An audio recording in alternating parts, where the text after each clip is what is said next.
nice is it to have George back after the way last season went for him, all the injuries and everything?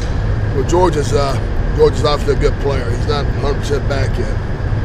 I'll be glad when we get him back 100% because George is he's a difference maker in a lot of ways.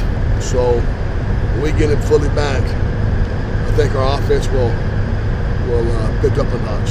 How much does that start with just him bringing energy? I mean, in his practices, I'm sure it can get old in March. Practices is a lot different when George is around. It sounds different. It moves quicker. It's normally more productive when he's around. Does it sound different because of voices or because of pads hitting each other in there? Pads. Yeah. With George out and then when Flanagan got hurt, did Olsen take on some of that role? Was that what he was doing late in the season? Him and Hall both did. Did a really good job. Those guys are tough kids. They're smart. You know, those guys can get plugged in a lot of different positions. He did a nice job. So then when George gets back into the mix, what does that do for Quadri? Does he just more tailback? Does he still split some of that with George? Or? Yeah, he just concentrate on tailback. Hopefully we won't have to split them.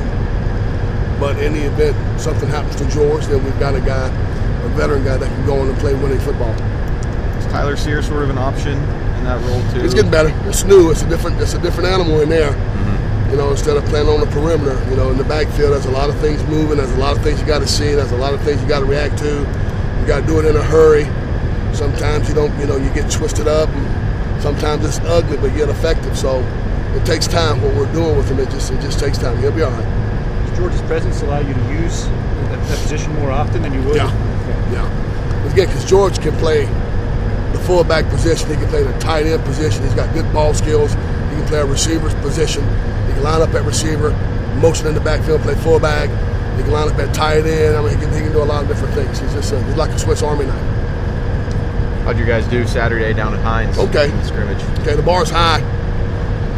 So I'm trying to just push them. You know, push them. I'm trying to just get them to go where they think maybe they can't go. That's where the bar is.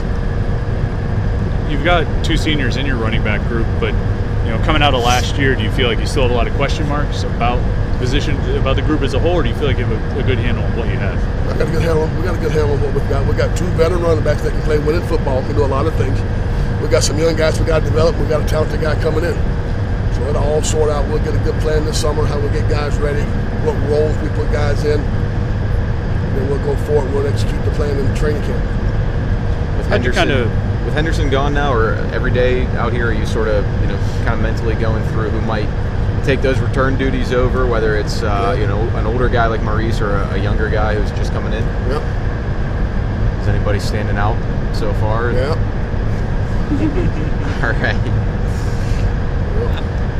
When you reflected on A.J. Davis and his usage last year, is it you look back and say, wish we would have redshirted him, wish we would have played him more, or that's just the way it worked out? I don't think we could have survived without him.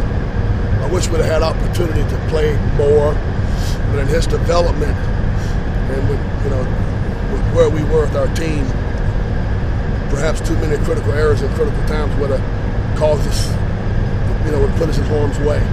So we tried to put him in games where, we knew he could execute and do things, and sometimes he got tight, and to be honest, we were just nervous about putting him in the game. So what do you expect from him, or what have you seen from him? I expect him to get better. I think Sibley's pushing him. I'm not for sure Sibley's not ahead of him. Sibley's thumping. He's running hard. He's running low. He's got low center of gravity.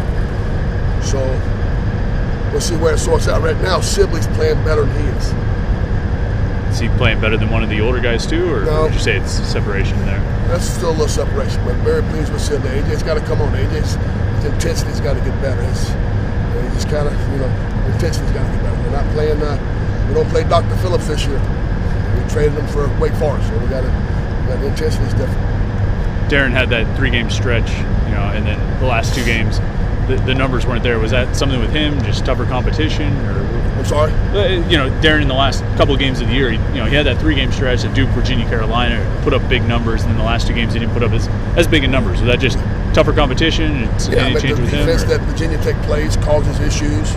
It doesn't give you, with so many guys around the ball, it's going to eliminate explosive runs. In the Miami game, Allison played a little bit better, got hot, so we played him more at that position. Played Darren more at the fullback position. So That's how those guys are. They complement each other or complete each other.